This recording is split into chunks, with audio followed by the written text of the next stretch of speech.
اللہم صلی علی سیدنا و مولانا محمد معدن الجود والکرم وعلی آلہ وصحبہ وبارک وسلم۔ تمام تعریف حمد و ثنا اللہ جل جلالہ کے لیے، زامباد درود و سلام نبی رحمت سید عالم صلی اللہ علیہ وسلم کی ذات والا صفات کے لیے حمد و صلات کے بعد سورہ آل عمران کی آیت نمبر 185۔ رب کریم نے فرمایا وَمَا الْحَيَاةُ الدُّنْيَا إِلَّا مَتَاعُ الْغُرُورِ، فرمایا یہ جو دنیا کی زندگی ہے یہ ساری دھوکہ ہے، نہیں ہے دنیا کی زندگی مگر ایک دھوکہ۔ دنیا بنانے والا خود فرما رہا ہے، بنانے والا کہہ رہا ہے دھوکہ ہے۔ دنیا کو اللہ تعالیٰ نے عمل کی جگہ بنایا ہے، دارالاسباب بنایا ہے، نیکی کرنے بھیجا ہے، حقوق العباد ادا کرنے ہمیں بھیجا ہے، یہاں بیٹھ کر اپنی جنت کی تیاری کرنے کے لیے بھیجا ہے، دوزخ کی آگ کو ٹھنڈا کرنے کے لیے بھیجا ہے۔ یہ جو مزاج امت مسلمہ نے اپنایا ہے کہ دنیا جمع کرنا، دولت اکٹھی کرنا، اپنی زندگی کی دوڑ پیسوں سے شروع کرنا اور پیسوں پہ ختم کرنا، اس کو پسند نہیں کیا نہ اللہ نے نہ اللہ کے رسول صلی اللہ علیہ وسلم۔ رزق حلال کمانے کو عبادت کہا، لیکن مقصود رزق حلال نہیں، مقصود اللہ کی ذات ہے، مقصود اللہ کے رسول صلی اللہ علیہ وسلم کی ذات ہے۔ ہمارے ہاں بڑی ترتیب کے ساتھ یہ چیز نسل در نسل منتقل ہو رہی ہے کہ پیسہ کیسے جمع کرنا ہے۔ بچہ بڑا سیٹ ہے جی، کس طرح سیٹ ہے؟ کہتے ہیں ڈھیر سارے پیسے کماتا ہے، امپورٹ ایکسپورٹ کا بزنس ہے، مال بھیجتا بھی ہے، منگاتا بھی ہے، بڑا سیٹ ہے۔ تو بچے سے پوچھا بیٹے تیرا کیا حال ہے، تو سیٹ ہے؟ کہتا بڑی تکلیف میں ہوں، سوتا بھی ہوں تو کانوں میں فون کی گھنٹیاں بجتی رہتی، آزمائش کا شکار ہوں، صبح و شام تکلیفوں میں وقت بیتتا ہے۔ یہ کس طرح کا سیٹ ہے بچہ؟ ہماری منصوبہ بندی ہوتی ہے کہ بچے کو ایسی جگہ لگانا ہے جہاں سے وہ جھاڑو کے ساتھ پیسے اکٹھے کر سکے۔ کیسے وہ سیٹ ہوگا؟ کس طرح کر کے نظام چلے گا؟ رزق حلال کمانے کو حضور صلی اللہ علیہ وسلم نے عبادت کا درجہ دیا ہے۔ نبی پاک صلی اللہ علیہ وسلم نے حقوق العباد ادا کرنے کو بھی اللہ کے قرب کا ذریعہ بنایا ہے، پر میں نے عرض کی کہ یہ تو صرف منزل نہیں ہے، یہ تو راستہ ہے، یہ تو سفر ہے۔ جو لوگ سفر کوئی منزل بنا لیتے ہیں وہ نادان ہوتے ہیں۔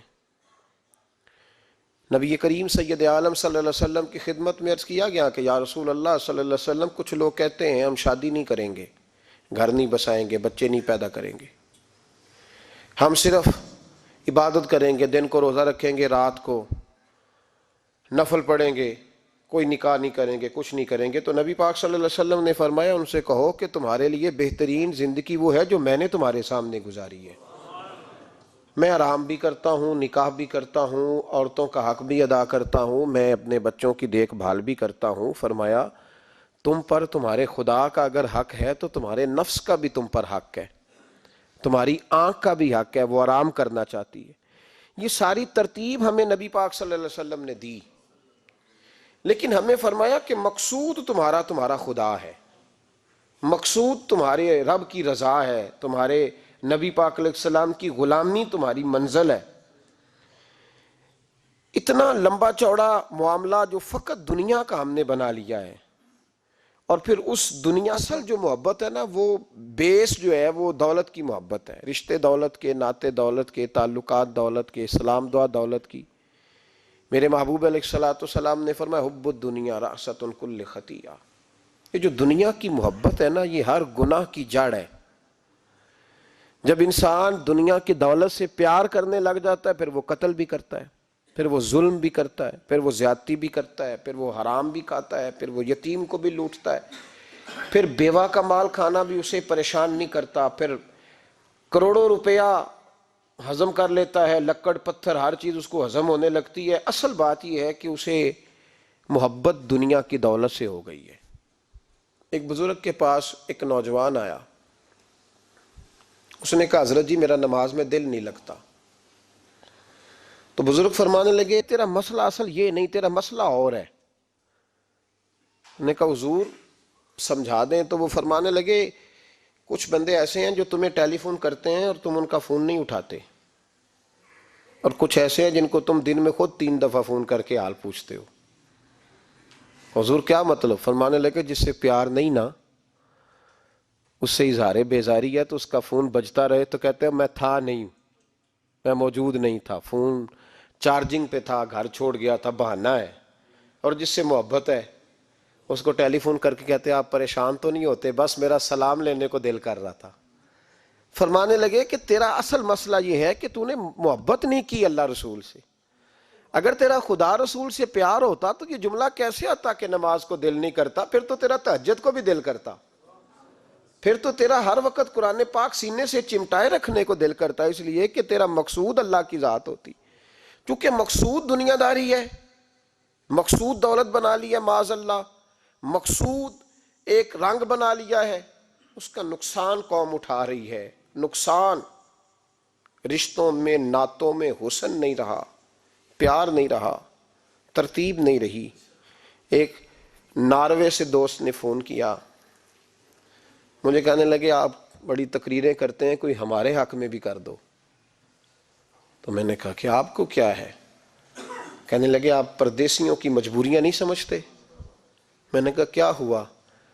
کہنے لگے حضرت جی شکوہ ہے کہ ہمارے اپنے ہمیں جب بھی فون کرتے ہیں وہ یہ نہیں پوچھتے کہ شام کا کھانا کھایا ہے کہ نہیں کھایا، وہ کہتے ہیں وہ شادی آ گئی ہے تو جلدی کرو، پیسے بھیج دو، فٹافٹ کرو۔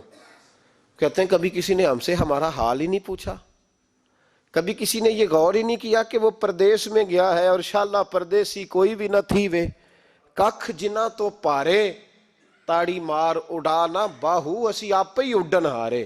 تو تیار بیٹھے ہیں، حال ہی کوئی نہیں پردیس میں۔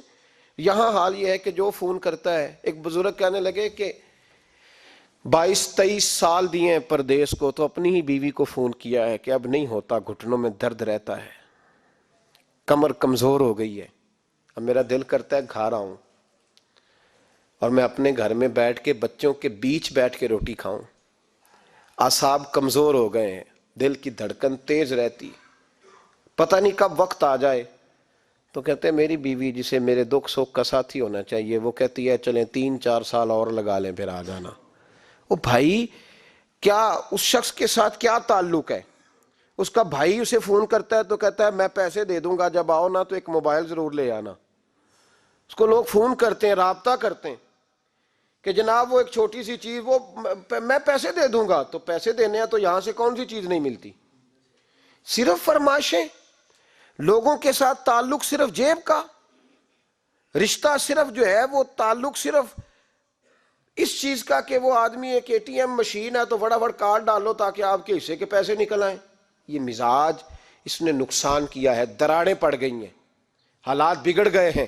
میرے نبی کریم سید عالم صلی اللہ تعالی علیہ وسلم نے رشتوں کو جو وقار دیا، تو امام غزالی رحمۃ اللہ تعالی علیہ نے لکھا ہے مکاشفۃ القلوب میں، فرماتے ہیں کچھ لوگ قیامت کے قریب آئیں گے جن کے نبی پاک صلی اللہ علیہ وسلم نے نشاندہی کی ہے، ان کے پاس کوئی شخص نہ بیٹھے ورنہ اس کا دل کالا ہو جائے گا۔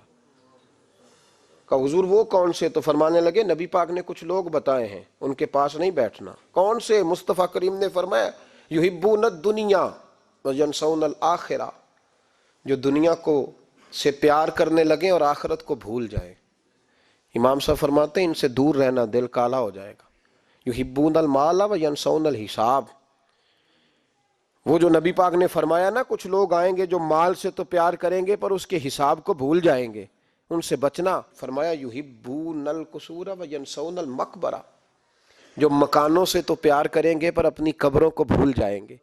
اور فرمایا ان لوگوں سے بھی بچ کے رہنا، ان سے بھی پرہیز کرنا کہ جو لوگ یحبون الخلق وینسون الخالق، جو لوگ مخلوق سے تو پیار کریں گے، بندوں سے بڑا پیار کریں گے لیکن اپنے رب کو بھول جائیں گے، ان لوگوں سے بھی بچیں۔ ایسے لوگوں سے نبی پاک صلی اللہ علیہ وسلم نے نشاندہی کی، ان سے بچیں تعلقات میں خلوص ہوتا ہے. جب کوئی آپ کی غربت سے پیار کرتا ہے تو وہ آپ کا اصل دوست ہوتا ہے. جب وہ آپ کی تنہائیوں سے آزمائشوں سے پیار کرتا ہے تو اس کا آپ کے ساتھ رشتہ خالص ہوتا ہے. جو آدمی دولت کو دیکھ کر پیار کرے اور دولت کو دیکھ کر آپ کے ساتھ وابستگی کا اظہار کرے تو اس شخص کا پیار سیدھا سیدھا میرے رسول پاک سید عالم صلی اللہ علیہ وسلم نے ہمیں استغنا کا حکم دیا ہے، بے نیازی کا. یہ دنیا داری میں الجھنا، دنیا کے بن کے جینا، دنیا کے ہو کے رہنا. آپ یقین کریں سارے رشتے، میں نے سعودی عرب میں پیر دیکھے، پیر مریدوں کی لسٹیں لے کے جاتے، ان کو ٹیلی فون ہوتا ہے تمہارے پیر صاحب آ گئے ہیں تم بھی پہنچ جاؤ، ٹھنڈی بوتلیں لے آنا آتی دفعہ. وہاں وزن اٹھایا نہیں جاتا واپسی پہ. ہمارے کئی سنگی ناراض ہو گئے، حضرت آپ آتے ہیں تو آپ بتاتے نہیں. تو میں کہتا ہوں یہاں بھی یہی کام کرنا ہے، ہم تو اپنے گناہوں کی معافی لینے آئے، تو ہم جس کام آئے ہمیں کرنے دو، کیوں الجھاتے ہو؟ وہاں جا کے بھی جہاں خالصتاً انسان کا رجوع اللہ کا وقت ہے، وہاں بھی وہی حالات پیدا ہو گئے، ہر طرف دنیا داری. اور یہ پیروں کی بات کرتا ہوں تو آپ بڑے مسکراتے ہیں، میں نے بڑے بڑے مفت خورے دیکھے ہیں، بڑے بڑے، یہ ہر طبقے میں ہوتے ہیں، ہر طبقے میں. ایک صاحب مجھے ایئرپورٹ پہ ملے، کہنے لگے جی کتنے دن رہا ہوں، ماشاءاللہ ایک دن بھی روٹی جیب سے نہیں کھائی. میں نے کہا بڑے کامیاب ہو کے آ رہے ہیں آپ، یہ تو بات باعث فخر ہے، جا کے کسی اخبار میں فوٹو چھپاؤ. کہنے لگے جی بڑے دوست، بڑے سنگی، بڑے کوئی ادھر سے کوئی چیز لے کے آ رہا ہے ادھر سے. تو میں نے کہا یہ کوئی فخر والی بات ہے، کوئی بتانے والی بات ہے؟ تلہ کی بڑا ہے جی. بھائی مفت خوری کا مزاج اور توجہ رکھنا کہ اب اس سے مجھے کیا مل سکتا ہے، اور اگر کوئی نہیں لے کے آیا واپس گیا تو شکوہ کرنا، دیکھو چل کے آ گیا، اس کو خبر ہی نہیں کہ جاتے دفعہ چلو بندہ 6 بوتلیں لے جائے، کیا فرق پڑتا ہے. یہ کمزور ذہن ہے، یہ دنیا داری ہے، یہ نفس پرستی ہے، یہ پیسے کی غلامی ہے. میرے نبی پاک صلی اللہ علیہ وسلم نے فرمایا جو رب کے بندے ہوں گے ان کے قیامت کے دن چہرے چمک رہے ہوں گے. تو یا رسول اللہ صلی اللہ علیہ وسلم اس کے علاوہ بھی کچھ بندے ہیں. فرمایا لعن عبد الدنیا وعبد الدرہم، فرمایا کچھ دنیا کے بندے ہیں، کچھ درہم کے بندے ہیں. ترجمہ یوں کر لو کچھ ڈالروں کے بندے ہیں. یہ حدیث مشکات میں موجود ہے. ڈالر کے، ریال کے، لاکھ کے، کروڑ کے بندے. حضور وہ کون ہے؟ فرمایا لعن عبد الدنیا وعبد الدرہم، جو دنیا کا اور دولت کا بندہ بنے وہ لعنتی ہے، ملعون ہے. یہ خدا کا بندہ رہا ہی نہیں، یہ پیسوں کا بندہ بن گیا ہے، دولت کا بندہ بن گیا ہے، اس کا معیار بدل گیا ہے. حضرت سالم بن عبداللہ بن عمر، حضرت عمر فاروق کے پوتے تھے، کعبے کا طواف کر رہے تھے. طواف مکمل ہوا، 8واں استلام کر کے مقام ابراہیم کے پاس نماز پڑھنے لگے تو خلیفہ وقت کا آ گیا، گورنر. السلام علیکم کے بعد اس نے فوراً بات چھیڑی، کہنے لگا حضور کوئی حکم ہو تو بتائیے گا.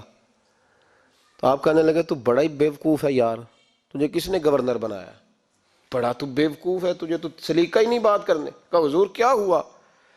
فرمانے لگے خدا کے گھر میں آ کے اور کعبے کے سامنے کھڑے ہو کے میں بندوں سے سوال کروں، یہاں آ کے بھی بندوں سے مانگوں، تو بڑا ہی بیوقوف ہے. سامنے اس کا گھر ہے، سامنے اس کا گھر ہے بیت اللہ اور حجر اسود اور مقام ابراہیم اور مقام ملتزم، اور یہاں بھی میں بندوں سے مانگوں. کہتا ہے مجھے بھی کبھی کسی نے ڈانٹا نہیں تھا، میرے بھی پیروں تک پسینہ نکل گیا. تو میں مسجد الحرام سے باہر نکل کے، یوں سمجھ لیں کہ جب لوگ باب عبدالعزیز سے یا باب فہد سے باہر آ جاتے ہیں، کہتے ہیں باہر نکل کے نا میں کھڑا ہو گیا. میں نے کہا چلو فارغ ہو کے آتے ہیں تو بات کرتا ہوں. حضرت فارغ ہو کے آئے تو میں نے کہا حضور اب تو بیت اللہ سامنے نہیں، اب بھی کوئی سوال کریں. تو فرمانے لگے اچھا ضروری ہے؟ کہا حضور ضروری ہے. تو فرمانے لگے چل پہلے بتا تجھ سے دین مانگوں کہ دنیا مانگوں، بول. تو کہنے لگا حضور میرے پاس تو دنیا ہی ہے، دین تو آپ کے پاس ہے. جب یہ جواب دیا تو حضرت سالم چلنے لگے اور چلتے چلتے فرمانے لگے جا اپنا کام کر، دنیا تو میں نے اس سے کبھی نہیں مانگی جس نے دنیا بنائی ہے، میں نے اس سے نہیں کبھی مانگی، تو کیا حیثیت رکھتا ہے؟ میں نے تو اس سے بھی جب بھی مانگا ہے یا اس کا قرب مانگا ہے یا اس کے رسول کی غلامی مانگی ہے، تو اس سے نہیں مانگتا جس نے بنائی ہے. تو کیا دے سکتا ہے؟ تیری کیا حیثیت ہے؟ تو بھائی ان لوگوں نے قریب پھٹکنے نہیں دیا، ان کے قریب یہ چیز آئی نہیں، بے نیاز لوگ تھے، توجہ ہی نہیں تھی. حضرت محبوب سبحانی غوث اعظم شیخ عبد القادر جیلانی رضی اللہ تعالیٰ عنہ آپ ایک کاروبار بھی کرتے تھے تو آپ کا کچھ مال آ رہا تھا جہاز کے ذریعے، ایک بندے نے خبر دی کان میں، حضور جہاز ڈوب گیا، فرمانے لگے الحمدللہ الحمدللہ۔ ڈوب گیا جناب، یہاں جہاز ڈوب جائے تو بندہ بھی ڈوب جاتا ہے۔ کہتے ہیں صاحب انتقال کر گئے، 10 لاکھ کا نقصان ہو گیا تھا، مال ڈوب گیا پورا جہاز ہی، فرمایا الحمدللہ، اور تم نے جلدی کی خبر دینے میں سبق پڑھا رہا تھا، کیوں مجھے دخل اندازی دی تم نے میرے کام میں، کیوں دخل اندازی کی؟ سب الحمدللہ۔ تھوڑی دیر کے بعد اس نے پھر کان میں کہا حضور وہ غلط خبر تھی، جہاز بچ گیا، فرمانے لگے الحمدللہ۔ پھر شاگردوں سے کہنے لگے میرا چہرہ دیکھ رہے تھے پہلی خبر کے بعد بھی، اس خبر کے بعد بھی؟ کہا حضور دیکھ رہے تھے۔ فرمایا کوئی تبدیلی تو نہیں آئی؟ کہا حضور نہیں۔ فرمانے لگے شکر الحمدللہ، رب نے میرا دل دولت سے نہیں جوڑا، اپنی ذات کے ساتھ جوڑ کے رکھا ہوا ہے، تبدیلی تو نہیں آئی۔ یہاں تو ٹینشن ہی ٹینشن ہے، ڈپریشن ہی ڈپریشن، اور بات کس کی ٹینشن ہے؟ پیسے کوئی نہیں، دولت کوئی نہیں، کوئی چکر چل جائے نا کبھی، اس سے بھی کبھی پوچھ جس کے پاس ہے وہ تجھ سے زیادہ غریب ہے، اس سے کبھی پوچھ وہ تجھ سے زیادہ آزمائش میں ہے۔ غریب شہر تو فاقوں سے مر گیا، لیکن امیر شہر نے ہیرے سے خودکشی کر لی، اس کو بھی تو پوچھ اس کا کیا حال ہے۔ دانش منداں دا کم نہیں، دل دنیا نہ لانا، اس ووٹی کئی خامد کیتے تے جو کیتا سو کھانا۔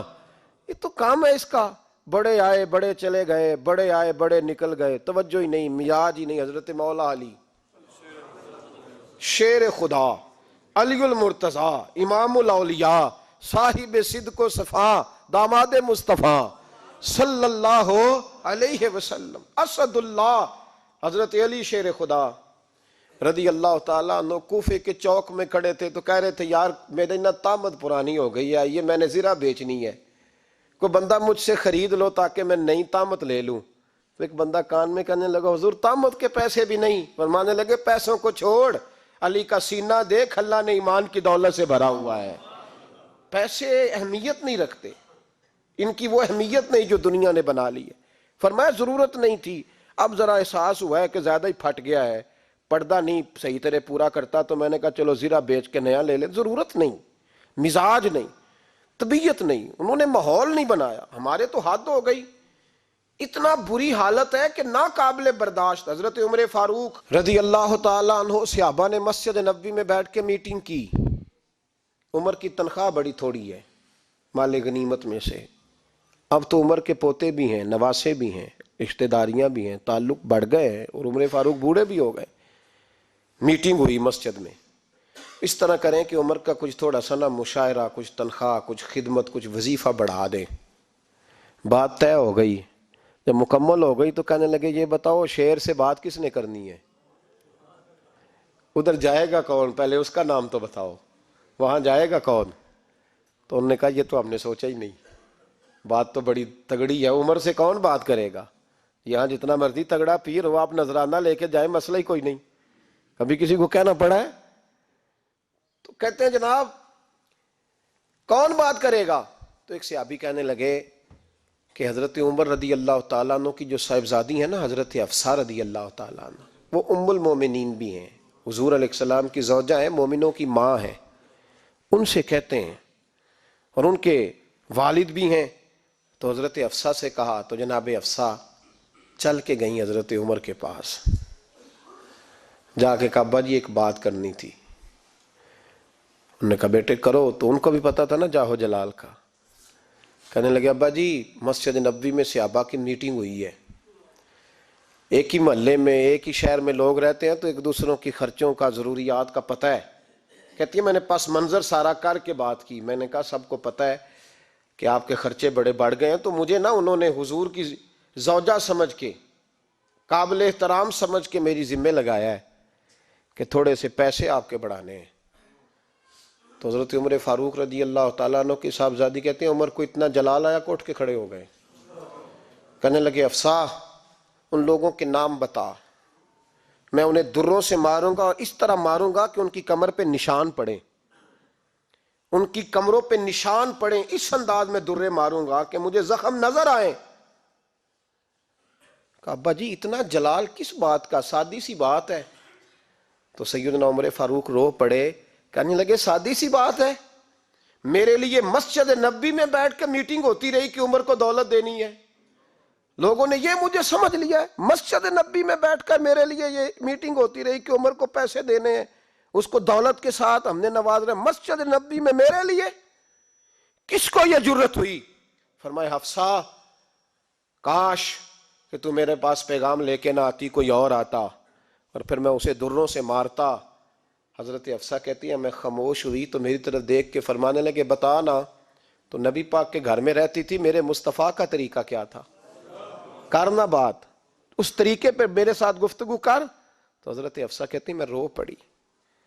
میں نے کہا ابا جی غلطی ہو گئی, آئندہ نہیں کروں گی. بھائی معیار بنایا ہوا تھا. آپ یقین کریں ہمارے تعلقات, آپ شادی پہ دیکھ لیں, جو غریب رشتہ دار ہے اسے کون منانے جاتا ہے, لیکن ساری برادری کٹھی اس کے دروازے پہ بیٹھی ہے, جس نے آنا ہے تو کچھ لے کے آنا ہے. ہر چیز دولت میں تلے گی, معیار ہی دولت بن گیا ہے, مقصود ہی دولت بن گیا ہے. اس پیسے نے, اس دنیا داری نے, دنیا دار پجاری زردے کتیاں دے گل ٹلی ہو, اتنا سخت رویہ لوگوں نے اپنا لیا, رشتوں کا تقدس نہیں رہا. ایک مجلس میں نے ایسا رنگ بھی دیکھا, ایک ایسا شخص جسے میں ذاتی طور پہ جانتا ہوں کہ عالم بھی ہے, پرہیزگار بھی ہے, نیک بھی ہے, وہ بھی بیٹھا تھا اور اس کے ساتھ ایک سیٹھ بھی بیٹھا تھا. لیکن جو لوگوں کا عقیدت کا رشتہ اس درویش کے ساتھ ہونا چاہیے تھا وہ سیٹھ کے ساتھ تھا. تو میں غور کر رہا تھا کہ یار قوم کا ذہن کس طرح کا ہو گیا, صرف اس کے ہاتھ میں پیسے, صرف دولت مند ہے. اس آدمی کی درویشی بھی گئی, علم بھی گیا, تقوی بھی گیا, صرف پیسے نہیں ہے اس کے پاس, تو وہ کونے میں لگا ہوا ہے اور اس سے لوگ بچ بچ کے سلام. اور میں کہا کرتا ہوں عقیدت کا پتہ چلتا ہی تب ہے جب اجتماع ہوتا ہے. اکیلے درویش بیٹھے ہیں تو سب جھک کے سلام لیتے ہیں, اور جب وہ 2 MNA کے بیچ, 3 MPA کے بیچ, 5-7 سیٹھوں کے بیچ بیٹھے گا, پھر تیری عقیدت کا پتہ چلے گا. پھر پتہ چلے گا تیرا اللہ کے بندے سے رشتہ کس طرح کا ہے اور دولت کے بندے کے ساتھ رشتہ کس طرح کا. ہمارے رویوں کے اندر یہ فرق ہے کہ ہم اس وقت آدمی کو تولتے ہیں کہ اس کے پاس دولت کس طرح کی ہے. وقت کے امیر تھے حضرت عمر بن عبدالعزیز, توجہ ہے میری بات پر. حضرت عمر بن عبدالعزیز بادشاہ تھے. اب ہم لوگوں نے بھی بچوں کا بہانہ لگایا ہوا ہے نا, بس جی وہ میں چاہتا ہوں بچوں کا کچھ بن جائے, تو بچے بالغ ہو گئے ہیں تو کرا نا رجسٹریاں ان کے نام, فارغ ہو جاؤ, آ جاؤ مسجد میں چھوڑو. لیکن پھر بھی کنجیاں دینے کو دل نہیں کرتا, پھر بھی بابا جی کی پیالیوں سے مرنے کے بعد پیسے نکلتے ہیں, پھر بھی ان کے تکیے کے بیچ سے بھی کچھ وہ نوٹ نکل آتے ہیں جو اب چلتے بھی نہیں. گزر گیا زمانہ, جو لگتے ہی نہیں. بزرگ ناراض نہ ہو جائیں, لیکن جو بات کر رہا ہوں بہرحال اس کے پیچھے کچھ پس منظر ہے. یہ بھی بہانہ ہے. بینک بیلنس اپنے نام, زمین جائیداد ساری اپنے نام, اور کمائی کس کے لیے کر رہا ہے؟ بچوں کے لیے. نام کس کا لے رہا ہے؟ بچوں کا. یہ کس طرح کا بچوں, بہانہ نہ لگاؤ, صاف کہو کہ اپنے لیے کما رہا ہوں, صاف کہو. کیوں بچوں کا نام لیتے ہو جب ہر چیز کی کنجی تو رکھی ہوئی ہے باندھ کے اپنے ساتھ. حضرت عمر بن عبدالعزیز بادشاہ تھے. آواز دی, گھر میں بیٹھے, بیٹی پانی کا پیالہ تو لاؤ. بیٹی خاموش ہو گئی, ساتھ والا کمرہ بیٹی کا. پھر آواز دی, بیٹے سن رہی ہو؟ کہ ابا جی سن رہی ہوں, پانی کا پیالہ دینا. بیٹی خاموش ہو گئی. تیسری آواز دی تو زوجہ پانی لے کے آ گئی. نے کہا حضور پانی. حضرت عمر بن عبدالعزیز کو غصہ آیا, کہنے لگے بچے کس لیے ہیں, وہ خود کیوں نہیں آئی؟ اب اتنی نافرمان ہو گئی ہے کہ ایک پیالہ پانی کا باپ کو نہیں دے سکتی, کیوں نہیں آئی؟ تو زوجہ کہنے لگی چلیں درگزر کریں. اس نے کہا ابا کو نہیں بتانا, پی لیں. کیوں نہیں بتانا؟ بتاؤ کیوں نہیں آئی؟ میں نے اس کو پکارا تھا, تمہیں پکارتا تو تم آتی, تمہیں بتانا پڑے گا. جب بات ذرا آگے بڑھی تو ماں تھی نا, بات بیٹی کی تھی, تو اماں رو پڑی, آنکھوں میں آنسو آئے. کہا کیوں روئی ہو؟ کہنے لگی بیٹی کا پاجامہ پھٹ گیا, دوسرا ہے نہیں, اور آپ لے کے بھی نہیں دیتے. کمرے میں بیٹھ کے تو پاجامہ سی رہی ہے, تو کہہ رہی تھی ابا کو بتانا نا, انہیں تکلیف ہوگی. تو وہ اس کے پاس دوسرا ہوتا تو آ جاتی, ایک ہی تھا, تو اس لیے نہیں آئی. حضرت عمر بن عبدالعزیز اٹھے, سر سجدے میں رکھا, کہنے لگے یا اللہ تیرا شکر ہے, تو نے میرے بچوں کو بقدر ضرورت روزی عطا فرمائی ہے. یا اللہ تیرا شکر ہے. ایک روایت میں نے پڑھی, کلیجہ منہ کو آیا, مصطفیٰ کریم بیٹھے تھے تو سیدہ عائشہ صدیقہ رضی اللہ تعالیٰ نے عرض کی یا رسول اللہ صلی اللہ علیہ وسلم وہ دیکھیں سیدہ فاطمہ آ گئی ہیں، وہ دیکھیں بی بی صاحبہ بغیر بتائے آ گئیں۔ حضرت فاطمہ الزہرا آئیں تو حضور نے فرمایا فاطمہ بغیر اطلاع کے؟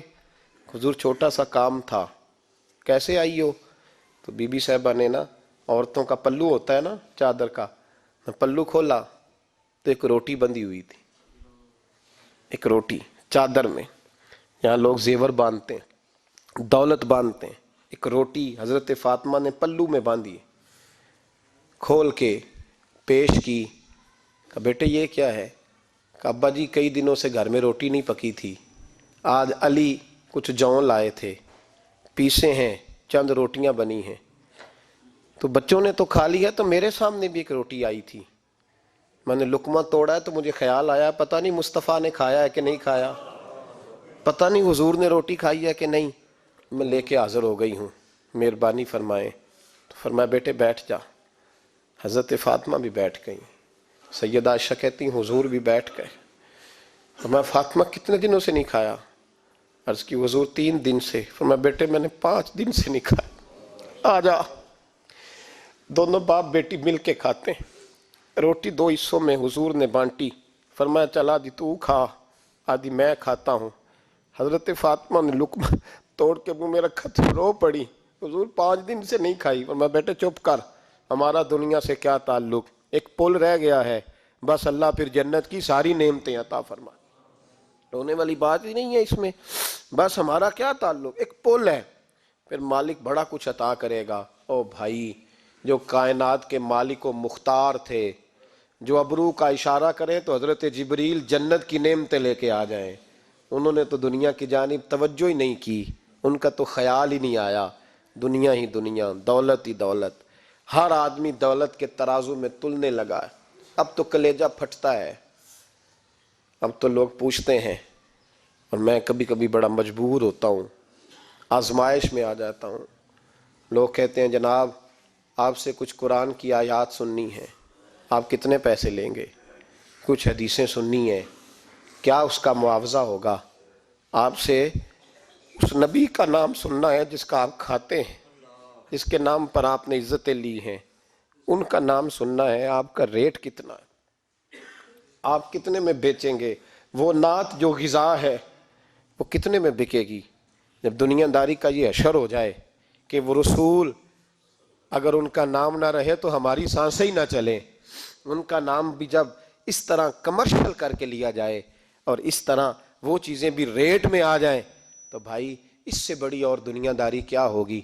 میرے رسول کریم سید عالم نور مجسم صلی اللہ علیہ وسلم نے اس دنیا کو محبوب نہیں رکھا، قاری نہیں بنایا، ماحول ہی نہیں بنایا۔ حضرت عیسیٰ علیہ السلام کی 450 سال عمر، کتنی؟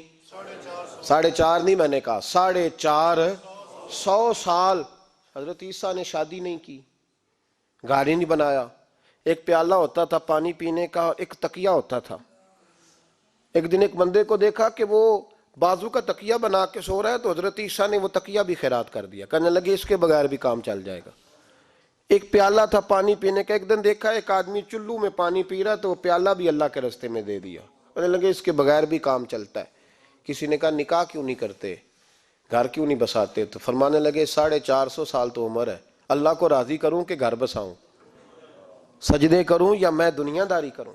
بھائی اسلام نے آپ کے لیے سہولت کر دی، میرے لیے آسانی کر دی کہ تیرا بچے پالنا بھی عبادت ہے، تیرا گھر بار چلانا بھی دینداری ہے، لیکن مقصود نہ اس کو بنا، اس کو مقصود نہ بنا، دنیا داری میں اتنا الجھ نہ، بقدر ضرورت لے، اس طرح کا رویہ اختیار نہ کر۔ اور ایسا ہو سکتا ہے ابھی چند سال ہوئے مولانا عبدالستار خان نیازی علیہ رحمہ نے پردہ کیا، وفاقی وزیر رہا وہ شخص، زمانہ بتایا، پاکستان کی نیلی سیاست کے اندر رہ کے وقت گزارا، لیکن جب ان کا جنازہ اٹھا تو ان کے اکاؤنٹ میں اتنے پیسے نہیں تھے کہ کفن کا کپڑا بھی خریدا جا سکے، کفن کے کپڑے کا بھی پیسہ نہیں تھا۔ او بھائی یہ لوگ ہیں یار، وفاقی درجے کا شخص ہو کے گزرے اور وزارتیں اس کے آگے پیچھے بھاگیں، اور ہر الیکشن میں وہ بندہ ایم این اے کی سیٹ جیت جائے، اور پھر رخصتی کا وقت آئے تو اس کا حال یہ ہو کہ کوئی شخص کہے کہ چلو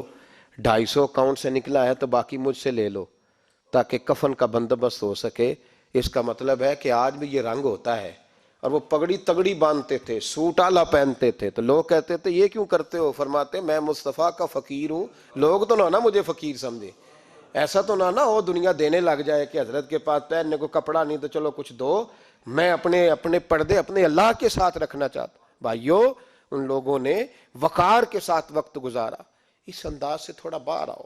اپنے ساتھ ہم نے اتنی زیادتی کر لی ہے، اتنا ظلم کر لیا کہ سوائے دولت کے، سوائے دنیا دار، خالص وہ روحانی سلسلہ طریقت کا، تصوف کا، وہ بھی سارا اسی۔ حضرت ابو الحسن خرقانی درویش تھے، محمود غزنوی بادشاہ وقت تھا، کہتا میں دعا کرانے گیا تو میں نے وہی سمجھا جو سب کے بارے میں سمجھا جاتا ہے، گفٹ پہلے لے گیا، میں نے کہا 2 تھیلیاں شرفیوں کی لے جاتا ہوں، بابا دعا صحیح کر دے گا، نذرانہ نہیں سود ہے پیران حرم کا۔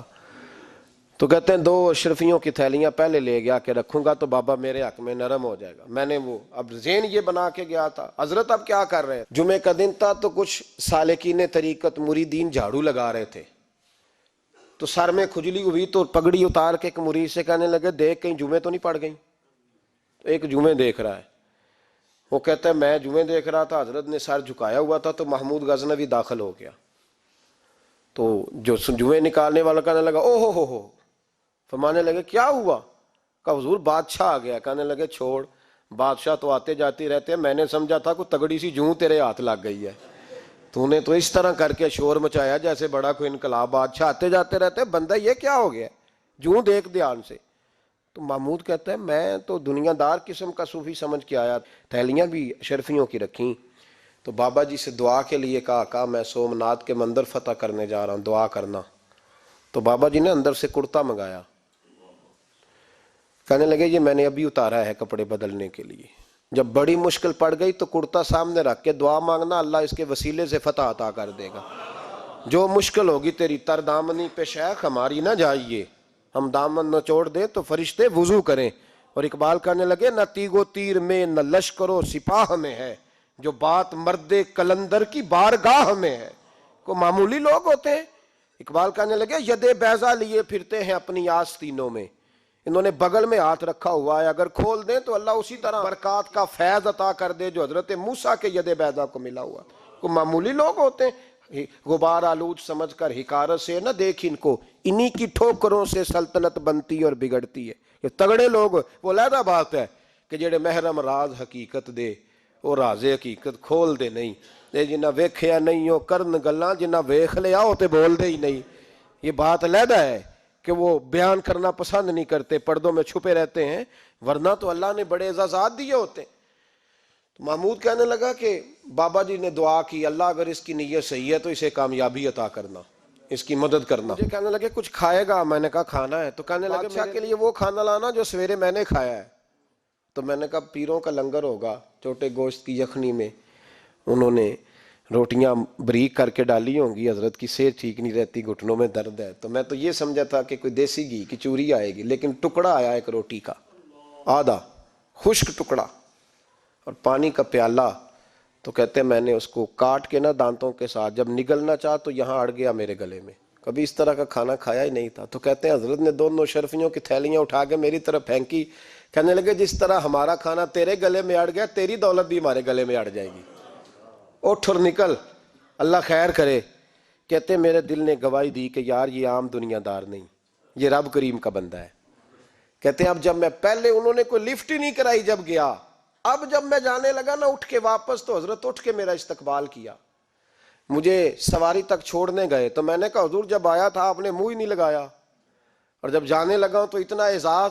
فرمانے لگے جب تو آیا تھا تو بھی تو یہی سوچ رہا تھا نا کہ 2 شرفیاں دوں گا تو بابا نرم ہو جائے گا، تو میں تجھے کیوں پروٹوکول دیتا؟ اب جاتی دفعہ تیرے دل نے بھی گواہی دی ہے کہ یہ کوئی دنیا دار نہیں، یہ رب کا بندہ ہے، تو رب کے بندے کے پاس آئے تو تیری عزت نہ کروں۔ عرض یہ کرنا چاہ رہا ہوں کہ اتنی لمبی چوڑی دنیا داری اس کو مقصود نہ بناؤ، یہ جب مقصود بن جاتی ہے تو بے کیف سجدے، بے سرور زندگی، کسی کا پیار نہیں رہتا۔ غریبوں کے بارے میں بھی لوگ تبصرہ کرتے ہیں، ہم سے نہیں غریب پالے جاتے، کمائے محنت کرے کھائے، پھر لوگ دھتکارتے ہیں۔ پھر لوگوں کے اندر سختی آتی ہے جب مقصود دولت ہوتی ہے، اور جب مقصود اللہ کی رضا ہوتی ہے پھر اللہ انسانوں کے دلوں کو نرمی عطا فرماتا ہے۔ اس کو مقصود نہ بناؤ، اس کو مقصود خدا کی ذات، اللہ کی ذات، فکر آخرت، قرآن سینے سے رہے، اور زبان پر جو چیز ہر وقت جاری رہے وہ رسول اللہ کا درود و سلام۔ باقی چیزوں کو مقصد نہ بنائیں۔ یہ دنیا مقصد بن گئی تو یہ زندگی کو کھڑا کر دے گی، جام کر دے گی، پھر آگے پیچھے کچھ نہیں ہوگا۔ پھر الہاکم التکاثر حتی زرتم المقابر، فرمایا لوگ دولت کے پیچھے اس طرح لگے کہ پھر انہوں نے قبریں دیکھ لیں۔ میں کئی دفعہ کہا کرتا ہوں کہ لوگ مسجدوں میں تو نہیں آئے، قبروں میں چلے گئے، اتنے مصروف ہوئے کہ مسجد آنے کا ٹائم نہیں ملا اور وہ قبروں میں چلے گئے، نماز نہیں پڑھی، یہاں تک کہ ان کی نماز لوگوں نے پڑھ ڈالی۔ اتنا نہ دنیا داری کرو، اتنا نہ اس کو مقصود بناؤ، جتنی اس کی حد ہے اس کو اسی حد میں رکھو۔ اللہ محبوب پاک کا صدقہ سمجھ عطا فرمائے۔ آخر دعوانا ان الحمدللہ۔